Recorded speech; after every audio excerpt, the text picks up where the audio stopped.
আসসালামু আলাইকুম এভরিবডি। কেমন আছেন আপনারা? আশা করি ভালোই আছেন। তো আজকে আমরা যে টপিকটা নিয়ে আলোচনা করব সেটি হচ্ছে সি প্লাস প্লাস। সো আপনারা যারা ইঞ্জিনিয়ারিং স্টুডেন্ট আছেন তাদের অবশ্যই সি প্লাস প্লাস করা লাগে এবং C plus plus programming language আছে যেটা আপনারা অনেকেই জানেন।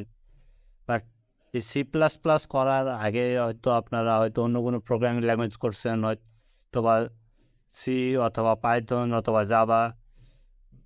হয়তো আপনারা অনেকেই আছেন যারা একেবারে নতুন, যারা কোনো প্রোগ্রামিং ল্যাঙ্গুয়েজ করেননি এবং তাদের সি প্লাস প্লাস হচ্ছে প্রথম প্রোগ্রামিং ল্যাঙ্গুয়েজ। তো আপনাদের কারো কোনো চিন্তা করার প্রয়োজন নাই, কারণ আমরা একেবারে বেসিক থেকে শুরু করব, যেন আপনারা সবাই বুঝতে পারেন প্রোগ্রামিং ল্যাঙ্গুয়েজটা কেমন, কীভাবে কাজ করে।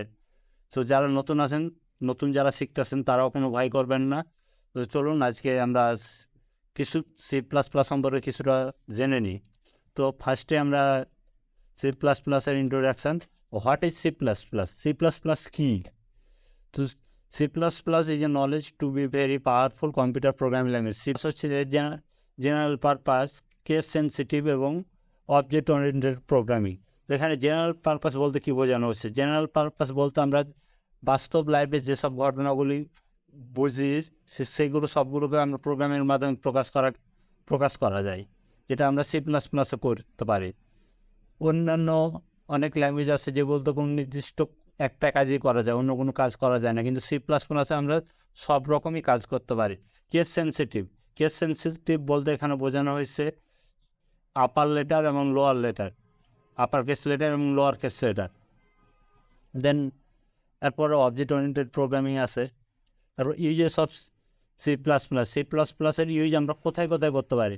এখানে আমরা গেম ইঞ্জিন তৈরি করতে সি প্লাস প্লাস ইউজ করতে পারি, ডেস্কটপ অ্যাপস তৈরি করতে পারি সি প্লাস প্লাস দিয়ে, ডিভাইস ড্রাইভার মানে আপনারা যারা কম্পিউটার ইউজ করেন তারা হয়তো জানেন কি আমাদের কম্পিউটারে বিভিন্ন রকম ড্রাইভার ইনস্টল দিতে লাগে, যেমন মিউজিকের জন্য ড্রাইভার, প্রত্যেকটা জিনিসের জন্য আলাদা আলাদা রকমের ড্রাইভার লাগে এবং সেই ড্রাইভারগুলো তৈরির কাজ কিন্তু আমরা সি প্লাস প্লাস দিয়ে করতে পারি। প্লাস হচ্ছে আর্ট অ্যাপ্লিকেশান। আমরা ধরেন বিভিন্ন রকম আপনার ফটোশপ চিনেন বা বিভিন্ন রকম আর্টের সফটওয়্যার চিনেন, সেগুলো আমরা সি প্লাস প্লাস দিয়ে তৈরি করতে পারি। টু ডিজাইন ওএস, আমরা অপারেটিং সিস্টেম যেমন Android operating system, Windows operating system, so এগুলো আমরা ডিজাইন করতে পারি সি প্লাস প্লাস দিয়ে। এবং মিউজিক প্লেয়ারও তৈরি করতে পারি গান শোনার জন্য। আরও অনেক কিছু যেটা আমরা সামনে দেখব, আস্তে আস্তে সবগুলো আমরা দেখব। এবং এরপরে আমি বলি সি প্লাস প্লাস এবং জাভা শিখতে পারবেন। তো আমরা জানি প্রথমে সি ল্যাঙ্গুয়েজ তৈরি হয়েছিল এবং তার পরবর্তীতে সি প্লাস প্লাসের একটা ছোট্ট একটা অংশ হচ্ছে সি, এবং সি প্লাস প্লাসের কিছুটা অংশ এবং সি প্লাস প্লাসের অনেকটা অংশ মিল আছে জাভার মধ্যে। সো ফিচারগুলো কী কী? সি প্লাস প্লাস অনেক সিম্পল এবং সহজে বোঝা যায়। এটা মিড লেভেল ল্যাঙ্গুয়েজ, মানে এটা কোনো হাই লেভেল ল্যাঙ্গুয়েজে না বা লো লেভেল ল্যাঙ্গুয়েজে না, এটা হচ্ছে দুইটার মাঝামাঝি। এবং লাইব্রেরি রিচ বলতে বোঝানো হচ্ছে এখানে অনেকগুলো ফাংশন বিল্ডিং থাকে যেগুলো আমরা ইউজ করে সহজে প্রোগ্রামগুলো লিখতে পারি। মেমোরি ম্যানেজমেন্ট ভালো, ধরুন ফাস্ট স্পিড, আমরা কিছু প্রোগ্রামগুলো অনেক দ্রুত রান হয় এবং এখানে আরও পয়েন্টার আছে, রিকার্শন আছে, অবজেক্ট ওরিয়েন্টেড প্রোগ্রামিং আছে এবং কম্পাইলার বেস।